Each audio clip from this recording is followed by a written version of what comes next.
Աղոթելը, մաքուր սրտով աղոթելը Տեր Արամի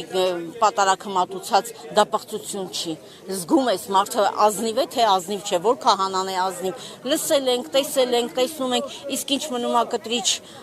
Մայրաթորի հայտարարությանը, վստահ եմ, որ շատ ժողովուրդներ, այսքան ժողովուրդները, եթե մաքուր եկեղեցի լիներ, եկեղեցու մեջի տերները, ես կասեմ, այնտեղ կաթողիկոս չկա,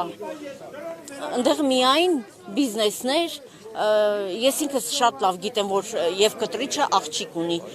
մի ժամանակ, մի 20 տարի առաջ ես տեղյակ եմ, որ 20 տարի առաջ մանումենտի առայ խանութի վերևը դեղատուն կար, ինձ ասում էին, այ դա